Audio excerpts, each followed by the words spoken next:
Hello, एक बार फिर आपका प्रगट मान सर चैनल में स्वागत है।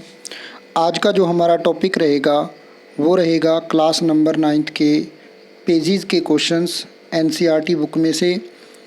तो आपने बिल्कुल ध्यान से इसको करना है, बहुत ही इजी सा लेसन है, ग्रेविटेशंस।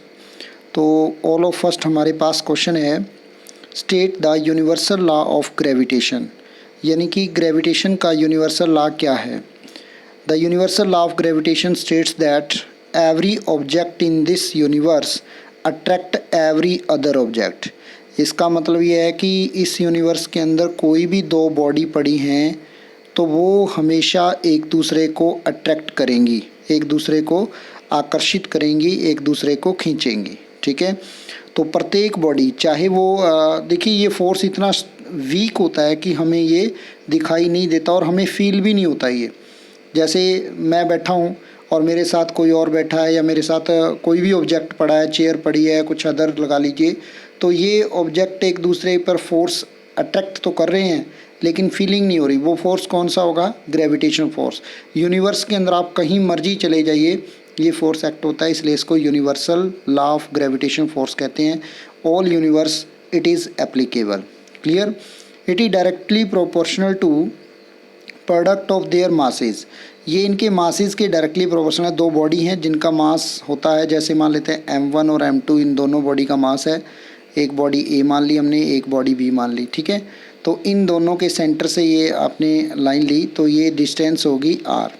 तो ये r के क्या होगा? r के स्क्वायर के इन्वर्सली प्रोपोर्शनल होगा। ग्रेविटेशन फोर्स जो होगा वो डायरेक्टली प्रोपोर्शनल टू मास होगा, product of masses m1 and m2, and inversely proportional to square of distance between the centers. Clear? Like this. This is force, gravitation force. This is this m1 into m2. Clear? And force is inversely proportional to r square. जब इन दोनों को इकट्ठा करेंगे तो directly proportional m1 m2 by r square. After that जब हम directly proportional को हटाते हैं तो किसी कांस्टेंट से मल्टीप्लाई करते हैं। वो कांस्टेंट हमने g कंसीडर कर लिया, क्योंकि ग्रेविटेशन है तो ग्रेविटेशन का हमने g मान लिया। और ये g क्या है? ग्रेविटेशनल कांस्टेंट है, यूनिवर्सल ग्रेविटेशनल कांस्टेंट। क्लियर? इसकी वैल्यू फिक्स होगी और इसकी वैल्यू कितनी होती है? 6.67 इंटू 10⁻⁻11 न्यूटन मीटर स्क्वायर पर किलोग्राम स्क्वायर। क्लियर? तो ये था हमारे पास what is the universal law of gravitation. Universal law of gravitation क्या था कि force is directly to the product of masses of two bodies and inversely proportional to the square of distance between them. Clear? Next question, write the formula to find magnitude of gravitation force. अब हमने gravitation force की magnitude निकालनी है between the earth and the surface of the earth, object on the surface of the earth. अभी हमने क्या निकालनी है? मैग्नीट्यूड निकालनी है ग्रेविटेशन फोर्स की। कहाँ पर? अर्थ के ऊपर, अर्थ के और अर्थ के सरफेस के ऊपर। तो लेट कर लेते हैं m_e जो मास है, मास ऑफ अर्थ है। ठीक है, और small m that is the mass of object on its surface. ये जैसे अर्थ है, ठीक है, इसके सरफेस के ऊपर कोई बॉडी पड़ी है, उसका मास हमने स्मॉल m मान लिया और इस पूरी अर्थ का मास हमने कैपिटल M_e मान लिया। क्लियर? तो आफ्टर दैट यूनिवर्सल लॉ क्या कहता है? F is directly proportional to mass of these two body, product of these two body. तो इन दोनों बॉडी के मास के प्रोडक्ट के बाई r स्क्वायर के इंटू में g, that is the universal law of gravitation. Clear? तो ये रूल हम अप्लाई कर देंगे। आफ्टर दैट देखिए तो यही हमने फाइंड करना था कि इसका फॉर्मूला क्या रहेगा। राइट द फॉर्मूला, फॉर्मूला ही बताना था हमने, इससे आगे कुछ नहीं करना था। नेक्स्ट हमारे पास आता है क्वेश्चन नंबर पेज नंबर 136 के ऊपर है, what do you mean by free fall. Free fall यानी कि हम ऊपर से कोई चीज़ आराम से गिराते हैं तो वो नीचे ही क्यों गिरती है? Why these are attracted by earth, तो that is due to gravity. तो ग्रेविटी ग्रेविटेशन फोर्स की तरह ही है, बट ग्रेविटी जो है अर्थ, ग्रेविटी के अंदर अर्थ का होना ज़रूरी है। यानी कि अगर अर्थ और अदर ऑब्जेक्ट के बीच में फोर्स लगता है, the force of attraction between the earth and other objects, that is called gravity. Clear? और ग्रेविटेशन फोर्स क्या होता है? The force between any two object, तो ये दोनों में डिफरेंस है तो दोनों सेम ही लगभग सेम है। वो ग्रेविटेशन फोर्स जो होता है वो किसी भी दो ऑब्जेक्ट के बीच में लग सकता है, ज़रूरी नहीं है उसमें अर्थ हो या ना हो। वो सन और मून के बीच में लग सकता है, मून और अर्थ के बीच में लग सकता है, क्लियर। लेकिन अर्थ के ऊपर जो भी ऑब्जेक्ट पड़े हैं उनको अट्रैक्ट करने वाली जो होती है वो होती है ग्रेविटी। तो ग्रेविटी क्या होती है? Gravity of the earth attract every object toward its centre. प्रत्येक ऑब्जेक्ट को ये अपने सेंटर की तरफ अट्रैक्ट करेगी। When an object is released from the height, जब ऑब्जेक्ट को हाइट से रिलीज करते हैं, दैट इज़ फ्री फॉल, इसको हम कहते हैं free fall. It fall toward the surface of the earth under influence of gravitation force. तो ग्रेविटेशन फोर्स के इन्फ्लुएंस होता है इफेक्ट, प्रभाव के कारण ये क्या करेगा? नीचे अर्थ की तरफ आएगा। The motion of an object is said to be free fall, जो मोशन होगा उसको बोलेंगे free fall, clear. Next, what do we mean by acceleration due to gravity?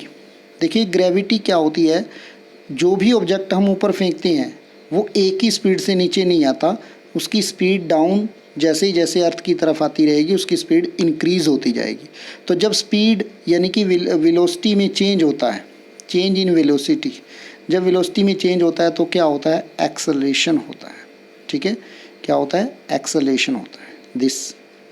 तो एक्सेलरेशन क्या होता है? Change in velocity per unit time, clear. तो अब ग्रेविटी के कारण अगर ऐसा हो रहा है तब उसको एक्सेलरेशन ड्यू टू ग्रेविटी बोलेंगे। तो when an object fall toward the ground from A height, अगर हम एक हाइट से ग्राउंड की तरफ किसी ऑब्जेक्ट को फेंकते हैं, then its velocity change during fall, क्योंकि नीचे गिर रहा है इसके कारण इसकी वेलोसिटी क्या हो रही है? चेंज हो रही है। This changing in velocity produce acceleration, और वो change in velocity he acceleration produce करती है। जैसे मैंने आपको अभी बताया, एक्सेलरेशन जो होता है वो होता है change in velocity per unit time, ठीक है। तो अब वेलोसिटी में चेंज हो रहा है, इसका मतलब एक्सेलरेशन हो रहा है। बट ये एक्सेलरेशन किसके कारण हो रहा है? Due to gravity, so that is called acceleration due to gravity. It is its value on earth, earth के ऊपर इसकी वैल्यू होती है 9.8 मीटर पर सेकेंड स्क्वायर, इसका यूनिट होता है, एक्सेलरेशन का यूनिट होता है मीटर पर सेकेंड स्क्वायर, क्लियर। नेक्स्ट, बहुत ही इंपॉर्टेंट क्वेश्चन है, what is the difference between mass of an object and its weight? Mass और वेट के बीच में क्या डिफरेंस है? देखिए मास क्या होता है, मान लेते हैं एक बॉक्स है, इसमें 6 बॉल्स हैं, ठीक है। अब 6 बॉल 1-1 ग्राम की हैं, ये मैंने 4 लिखे, 6 बॉल हैं, 1-1 ग्राम की हैं, तो कितने ग्राम हो गया? 6 ग्राम। ये 6 ग्राम क्या है? ये है weight, clear, that is weight. But अगर इसी 6 बॉल्स को अगर हम मून के ऊपर लेके जाते हैं, मून के ऊपर अगर लेके जाते हैं तो बॉल तो 6 ही रहेंगी, यानी कि क्वांटिटी तो वही रहेगी ना, quantity present in matter, matter के अंदर जो क्वांटिटी प्रेजेंट है वो तो वही रहेगी, बट बॉल का वेट चेंज हो जाएगा। वो 1 ग्राम्स 1/6 होता है, 1 ग्राम्स हो जाएगा वहाँ पर जाकर 6 बॉल का वेट, पर वेट चेंज हो रहा है। इसका मतलब place to place weight change होता है, बट जो मास है वो चेंज नहीं होता, क्योंकि मास क्या होता है? That is the quantity of matter, matter की वो मात्रा जो बॉडी के अंदर प्रेजेंट होती है उसे हम मास कहते हैं। जैसे 6 बॉल थी, जो 6 की 6 ही मून पे लेके गए हैं, तो उसमें कोई क्वांटिटी में कोई चेंज नहीं हुआ। बट अगर हम बात करें वेट, वेट किसके कारण होता है? ग्रेविटी के कारण। अगर ग्रेविटी हमें ज़्यादा खींच रही है तो वो ज़्यादा वेट कहलाएगा, अगर ग्रेविटी कम खींच रही है तो कम वेट कहलाएगा, तो that is due to gravity. तो जहाँ पर ग्रेविटी नहीं है वहाँ पर वेट में ही फ़र्क आ जाएगा। इसलिए आपने कई बार देखा होगा एस्ट्रोनॉट्स जो मून वगैरह पे या कहीं पे जाते हैं तो वो हवा में उड़ते हुए आपको नज़र आते हैं, because there are no gravity, but on the earth that have gravity, ठीक है। तो due to gravity weight will be create, और due to quantity of matter mass will be create, clear. तो मास और वेट में यही difference बहुत ही main है कि जो मास होता है that is the quantity of matter contain in the body, and जो वेट होता है that is the force of gravity acting on the body, वो बॉडी के ऊपर एक्ट हो रहा है और वो बॉडी के इन होता है, बस ये बात याद रखनी है आपने। Second point, it is measured inertia of the body, ये इनर्शिया ऑफ द बॉडी के द्वारा मेज़र किया जाता है, और इट इज़ मेजर ग्रेविटी, ये ग्रेविटी के द्वारा मेज़र किया जाता है। Inertia of the body, inertia क्या होता है? इनर्शिया होता है अगर कोई बॉडी मूव कर रही है तो मूव ही रहने की कोशिश करेगी, अगर वो रेस्ट पे है तो रेस्ट पे ही रहने की कोशिश करेगी, क्लियर। तो इसके बारे में पूरी डिटेल में नेक्स्ट लेक्चर में पढ़ेंगे, नेक्स्ट कुछ टॉपिक्स के अंदर पढ़ेंगे। नेक्स्ट है हमारे पास third, mass is constant quantity. Mass change नहीं होता, चाहे आप यहाँ पर लेके आ रहे हो यहाँ भी 6 बोल हैं, मून पे लेके आ रहे हो वहाँ भी 6 बोल हैं, किसी और जगह पे लेके जाओगे वहाँ भी 6 बोल हैं, तो that is not change, mass does not change, so that is constant quantity. But wait will be changed, जैसे जैसे ग्रेविटी चेंज होगी वेट भी चेंज हो जाएगा। जैसे हमारे यहाँ से ग्रेविटी 1/6 है मून के ऊपर, यानी कि मून के ऊपर हमारे यहाँ से 6 गुना कम है, तो इसका मतलब मून पे ग्रेविटी कम है, तो हमारे पास जो वेट 6 किलो है वहाँ पे जाके क्या हो जाएगा, 1 रह जाएगा। क्यों? क्योंकि वहाँ पे ग्रेविटी 6 गुना कम है, तो ड्यू टू ग्रेविटी होता है वेट। ठीक है, नेक्स्ट हमारे पास है इट इज़ ओनली मैग्नीट्यूड। इसकी केवल मैग्नीट्यूड होती है, नॉट डायरेक्शन। मास की कोई डायरेक्शन नहीं होती, क्लियर। और जो आपका वेट होता है इसकी पर्टिकुलर डायरेक्शन डाउन द होती है, यानी कि ग्रेविटी की तरफ होती है, तो इसलिए इसकी डायरेक्शन भी होती है और मैग्नीट्यूड भी होती है। After that unit, SI unit जो होता है इसका केजी होता है, और जो हमारा वेट होता है इसका एसआई यूनिट न्यूटन में होता है, क्योंकि जो वेट होता है वो mg के बराबर होता है, मास इनटू ग्रेविटी। तो जितना मास होगा, जितने किलोग्राम मास होगा, मान लेते हैं 5 किलोग्राम मास है और ग्रेविटी 9.8 है, तो आपका जो वेट होगा वो होगा 0 और 49, ठीक है, 49 kg मीटर पर सेकंड जो है आपका वेट होगा। क्लियर, न्यूटन में भी लिख सकते हैं इसको, kg मीटर पर सेकंड को न्यूटन में। तो ये था what is the difference between mass and weight, बहुत ही इंपॉर्टेंट है, हायर क्लासेज में भी आपको काम आएगा, इसलिए इसको पूरे ध्यान से अच्छे तरीके से समझ लेना है। तो अगर आपको अभी समझ में ना आए तो दोबारा वीडियो को पीछे करके देख सकते हो। नेक्स्ट क्वेश्चन हमारे पास आता है, यही जो क्वेश्चन मैं अभी बता रहा था कि मून के ऊपर हमारा वेट कितना रहेगा और अर्थ के ऊपर कितना रहेगा, उसी के ऊपर क्वेश्चन है। Why is the weight of an object 1/6 of weight of the earth. Earth के ऊपर अगर मेरा वेट 60 kg है तो वहाँ पर जाकर सिर्फ कितना रह जाएगा, 10 kg रह जाएगा, तो 6th पार्ट कम हो जाएगा, 1/6 हो जाएगा। वाई, इसने पूछा ऐसा क्यों है। कई बार क्वेश्चन ऑप्शन में आ जाता है कि यहाँ पर मास जो है वो 10 kg है, ऐसे क्वेश्चन आ जाता है यहाँ पर मास 10 kg है और अगर मून पे चले जाएं तो मास क्या रहेगा। मास डज नॉट चेंज, 10 kg है तो 10 kg रहेगा, मास चेंज नहीं हो रहा, लेकिन वेट चेंज हो रहा है, तो इसने वेट की बात की है। तो वेट एक ऑब्जेक्ट का 1/6 होता है अर्थ के वेट का मून के ऊपर। वाई, ऐसा क्यों होता है, ठीक है, ये हमने बताना है। लेट कर लेते हैं, m is the weight of the mass of earth, me जो है वो मास ऑफ द अर्थ है, और स्मॉल m जो है हमने on the surface of object जो पड़ा है उसका मास मान लिया, जैसे पहले माना था। ये अर्थ है, इसका मास me मान लिया, और जो आपके पास कोई ऑब्जेक्ट अर्थ के सरफेस के ऊपर पड़ा है उसको स्मॉल m मान लिया। ठीक है, तो तो वेट क्या होगा according to universal law of gravitation, तो जो फोर्स होगा वही वेट होगा, तो वेट क्या होगा अर्थ का, Gm/r/e का स्क्वायर। r/e क्या है, radius of earth. Clear. Let मान लेते हैं मास, मून का मास कैपिटल M है और उसकी रेजिस्टेंस जो है उसकी जो रेडियस है वो हमने M मान ली, R मान ली, कैपिटल R। ठीक है, तो ये चीज़ें हमने मान ली। इसी तरह हम उसका वेट निकाल लेंगे, तो इसका वेट आ गया ये Wm = Gm/m का स्क्वायर। अब हमने दोनों को कंपेयर करना है, जब भी हमने मास को कंपेयर करना है, किसी को भी कंपेयर करना है, तो हम उसको डिवाइड करते हैं, तो Wm/We करेंगे, तो Wm क्या था हमारे पास, ये था, और We करेंगे तो वो था हमारे पास Gme/m/r/e का होल स्क्वायर, यही था। तो यहाँ से G दोनों में कॉमन था, तो G कैंसिल आउट हो जाएगा। ठीक है, G कैंसिल आउट हो गया, तो ये वाली जो आपके पास RE है वो ऊपर चली जाएगी, तो वो मून वाले के साथ चली जाएगी मास के साथ, और ये अर्थ वाले के साथ आ जाएगी। अब इनका बस आपने मास पुट कर देना है। जो अर्थ का मास होता है वो आपने याद रखना है 5.98 × 10⁻24 kg होता है। मास ऑफ द मून होता है जो 7.36 × 10⁻22 होता है, और रेडियस ऑफ अर्थ जो होती है वो 6.4 × 10⁻6 मीटर होती है। रेडियस ऑफ मून जो होती है वो 1.74 × 10⁻6 मीटर होती है। ठीक है, तो जब आप इसको इस वैल्यू के अंदर पुट करोगे तब आपके पास आंसर आएगा 1/6। तो यहाँ से हमें ये पता लगेगा कि जो हमारा यहाँ पर अर्थ के ऊपर जो वेट था वो हमारा मून के ऊपर जाते ही 1/6 पार्ट हो जाएगा। ठीक है, तो ये क्वेश्चन आपने बिल्कुल ध्यान से अच्छे तरीके से करना है। तो ये बात भी आपने याद रखनी है कि हमारा जो अर्थ का जो वेट होगा, वेट ऑन अर्थ जो होगा, ठीक है, वो 1/6 ऑफ वेट ऑफ मून के बराबर होगा। ठीक है, ये चीज़ आपने याद रखनी है।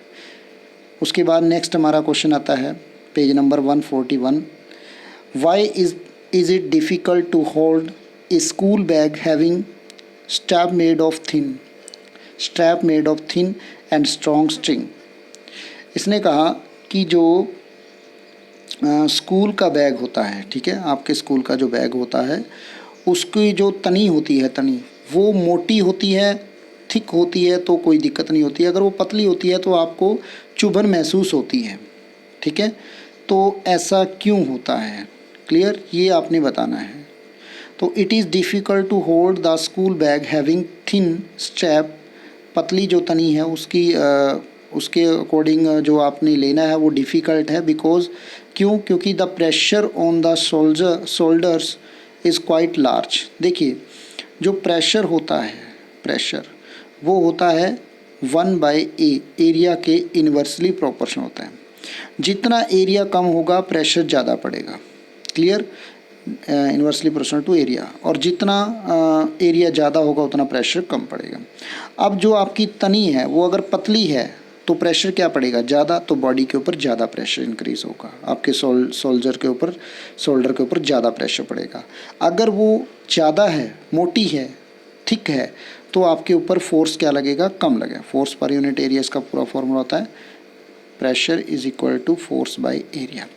कि अगर आपके पास, देखो अब यहाँ से मैं यहाँ पर एक वो लिख देता हूँ, pressure is equal to force पर यूनिट एरिया। एरिया के इन्वर्सली प्रोपोर्शनल है। अगर एरिया कम है तो प्रेशर ज़्यादा, और प्रेशर किसके डायरेक्टली प्रोपोर्शनल है, फोर्स के। तो यानी कि फोर्स आपके शोल्डर के ऊपर क्या पड़ेगा, ज़्यादा पड़ेगा। और अगर एरिया ज़्यादा है तो प्रेशर कम होगा तो फोर्स भी कम होगा। तो यही बात इसने कही है। देखिए, it is difficult to hold school bag having thin strap because the pressure on the shoulders is quite large. This is because the pressure is inversely proportional to the surface area of the which force act, यानी कि वो surface area के क्या होगा, inversely proportional होगा। तो smaller the surface area, जितना surface area कम होगा, the larger will the pressure, उतना ही प्रेशर क्या पड़ेगा, ज़्यादा पड़ेगा। तो इन द जो थिन स्ट्रैप होगा, थिन स्ट्रैप का मतलब पतली जो तनी होगी, contact surface area is very small, उसका सरफेस एरिया कम होगा, हैंस उसके ऊपर प्रेशर क्या पड़ेगा, ज़्यादा पड़ेगा। क्लियर। तो इस तरह से हम कह सकते हैं कि जो प्रेशर की कोई भी बात आती है तो प्रेशर और फोर्स की तो एरिया के ऊपर डिपेंड करता है। अगर एरिया कम है तो प्रेशर ज़्यादा पड़ेगा, एरिया ज़्यादा है तो प्रेशर कम पड़ेगा। Clear. Next, buoyancy. What do you mean by buoyancy? Buoyancy क्या होता है? The upward force exerted by a liquid on the object emerge in it. जैसे मान लेते हैं हमारे पास कोई ये लिक्विड चीज़ है, इसके अंदर अगर हम कोई बॉडी ऑब्जेक्ट को डुबोते हैं तो जो बॉडी है वो नीचे की तरफ फोर्स लगाएगी, लेकिन जो पानी है, लिक्विड है, वो ऊपर की तरफ फोर्स लगाएगा। जो ऊपर की तरफ फोर्स लगाएगा और ये बॉडी नीचे की तरफ फोर्स लगाएगी, इसको हम क्या कहते हैं, बायोंसी कहते हैं, कि ये इसको इमर्ज नहीं होने देती। The upward force exerted by liquid, अब लिक्विड के द्वारा ऊपर की तरफ लगाया गया फोर्स, क्यों लगाया गया, an object emerge in it, जब किसी ऑब्जेक्ट को इसके अंदर डुबोते हैं, तो that is known as buoyancy. When you try to emerge an object in water, जब आप एक ऑब्जेक्ट को पानी में डुबोने की कोशिश करते हो, then you can feel an upward force, तो आपको ये फील होता है कि कोई बॉडी जो लिक्विड है ऊपर की तरफ फोर्स लगा रहा है, which increase as you push the object deeper into the water. ठीक है, तो तब आप पुश करते हो, तब आप इसको धकेलते हो और वो पानी में धंस जाता है। क्लियर। तो ये बायोंसी होती है कि जब एक लिक्विड जो होता है, जब हम किसी ऑब्जेक्ट को उसके अंदर डालते हैं और वो ऑब्जेक्ट के ऊपर फोर्स लगाए, उसे हम क्या कहते हैं, बायोंसी। नेक्स्ट हमारे पास आता है, why does an object float और sink when place on the surface of the water. कब एक ऑब्जेक्ट डूबता है और कब एक ऑब्जेक्ट तैरता है, ये कब पता लगेगा? ये पता लगता है डेंसिटी के ऊपर, कि डेंसिटी क्या रहेगी। डेंसिटी होता है मास पर यूनिट वॉल्यूम। ठीक है, मास पर unit volume. If the density of an object is more, अगर किसी ऑब्जेक्ट की डेंसिटी ज़्यादा है, किससे? लिक्विड की डेंसिटी से। मान लेते हैं ये वाटर है, इसमें हमने ये कोई गोला डुबा रहे हैं हम, तो इसकी डेंसिटी अगर लिक्विड से ज़्यादा है, ठीक है, तो जो आपका स्फीयर है उसकी डेंसिटी अगर लिक्विड की डेंसिटी से क्या है? मोर है, तब क्या करेगा? It sink in the liquid, तो ये लिक्विड में धंस जाएगा, यानी कि डूब जाएगा। It is because buoyancy force acting on the object is less, क्योंकि बायोंसी फोर्स क्या करेगा? जो ऊपर की तरफ धकेल रहा था बॉडी को, वो कम हो जाएगा और ऊपर वाला फोर्स ज़्यादा हो जाएगा और वो नीचे डूब जाएगा। क्लियर?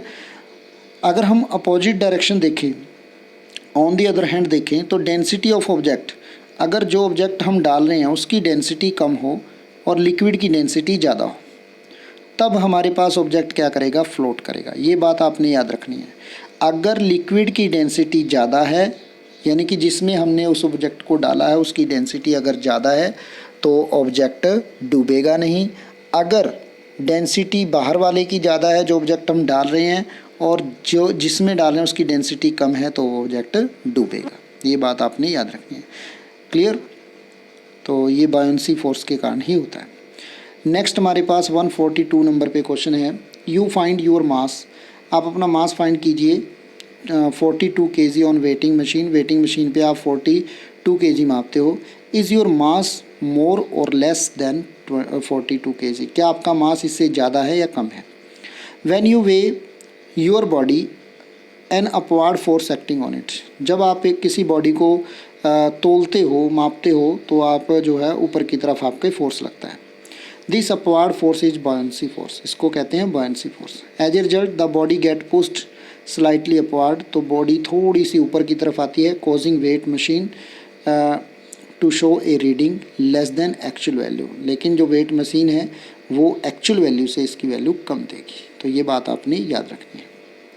नेक्स्ट हमारे पास क्वेश्चन है, you have a bag of cotton और iron bar, each indicating a mass of 100 kg when measured on weighing machine. जब वेट की मशीन पे हम क्या करते हैं? मेज़र करते हैं, तो वो इंडिकेट करता है 100 किलोग्राम को।